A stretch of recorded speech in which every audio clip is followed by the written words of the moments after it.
Well, good afternoon, everyone. First of all, I want to express my gratitude to the officers responded last night to City Hall to help manage this event. There was a tremendous amount of sacrifice on their part, impact on the city. Also, I'm grateful that no one was injured last night. Our city council members, their staff, leadership of the city, City Hall security, including the demonstrators and our officers, none have reported injuries at this time. And although we made 4 arrests, we also were able to do so without uses of force, which once again speaks to the high caliber professionalism of our officers working in really difficult, complex situations and doing so appropriately, meeting those high standards and expectations that Portlanders have. The disappointment about last night is not only the behavior we witnessed in City Hall and the actual threat to members of City Council, but also the impact it has on the greater city, and that's what I want to speak to for just a moment.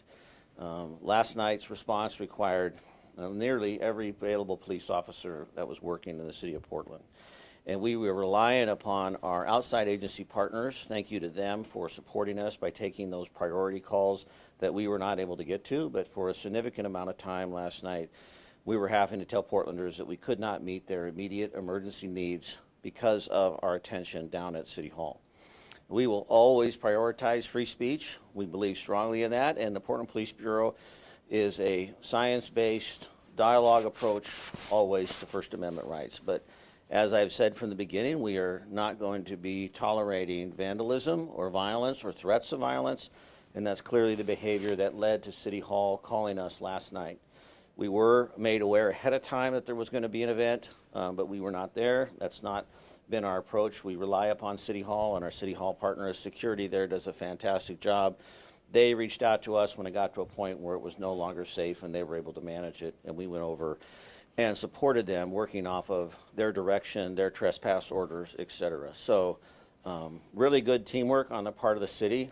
Disappointed that it came to that.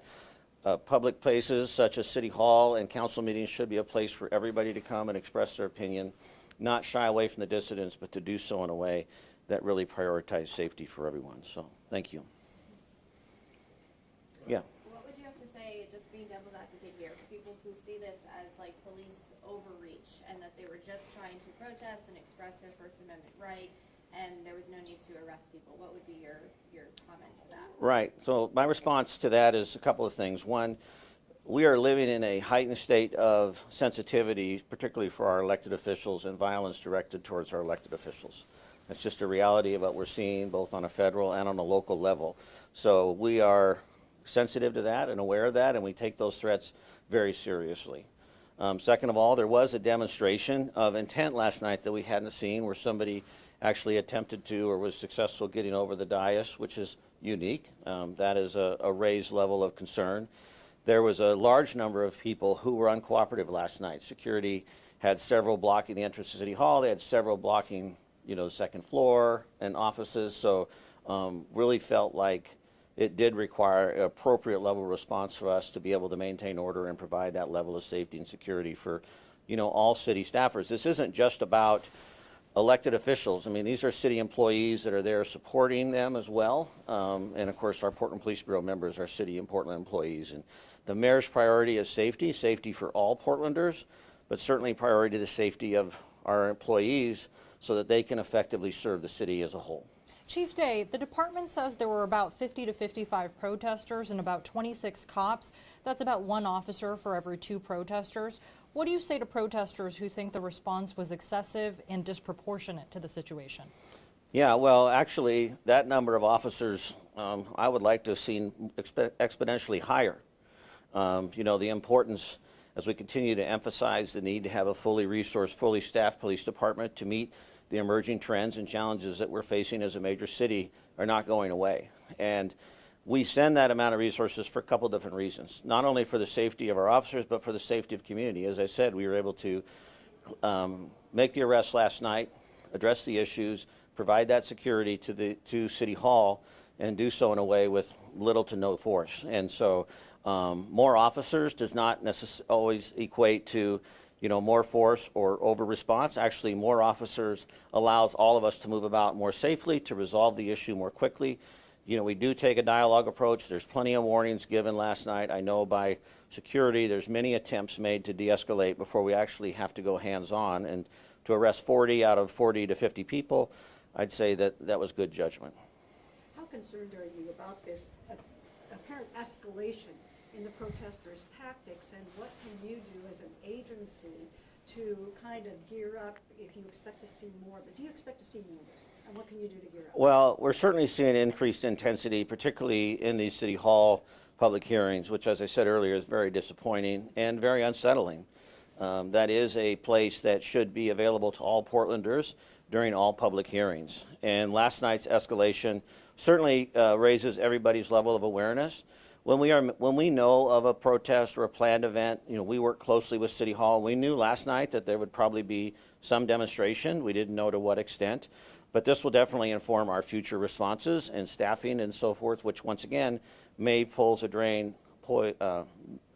a drain on the city and on the police bureau to be able to meet that demand. And so, do you have any hesitancy about talking about this in light of the fact that there may be some protesters who say, oh good, we disrupted the police response to other parts of the city? Does that concern you? No, we're always going to be transparent. I mean, the police bureau is going to continue to show up every day, just as we've done for the 2.5 years I've been here and the many decades before. We're going to continue to show up every day.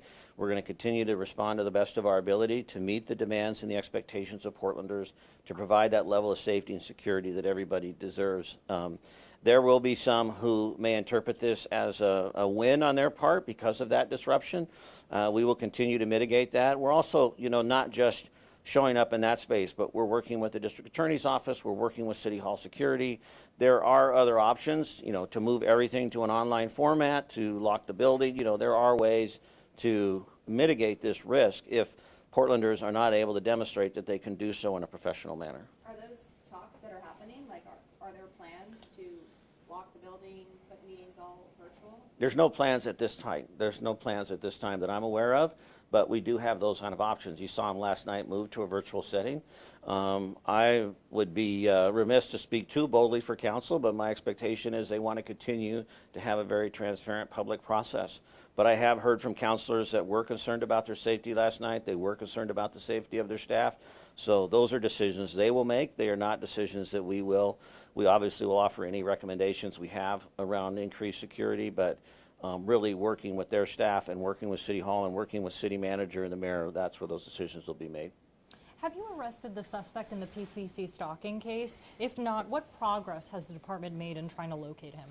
Yeah, so my understanding is, in fact, there were phone calls made today that actively looking for the person you're talking about at 82nd and somewhere out there, 82nd Division, Southeast Campus. Yes, so I got briefed on that today, and I can't say that we have a named suspect, but I can say that there's a person that we are looking for, there's a person of interest, and that there is active effort being made to try and take that person into custody. I would hope today, but we're definitely working it. We were under the impression that his name wasn't being released intentionally. Is that the case? If so, why? Tommy, Chief's not totally briefed up on this, obviously, as a whole bureau he's working with. I'll talk to you off camera here about that. Thank you. Yeah. Anything else? As far as you're aware, is this the first time that a protester has crossed that testimony table in person? As far as I'm aware, yeah, that certainly is concerning and definitely takes some effort to get across that. So, yeah. All right, folks. Thanks so much. Appreciate it. Thank you. You bet. Have a good day. Just in case they're out there, go out that way. Yeah, I'll go that way. Oh, you might need the badge or whatever. Yeah. All right, thanks, Chief. Everyone off? Yep. Okay, because you will all be on the email later today. Thank you. Off record. Yeah. He has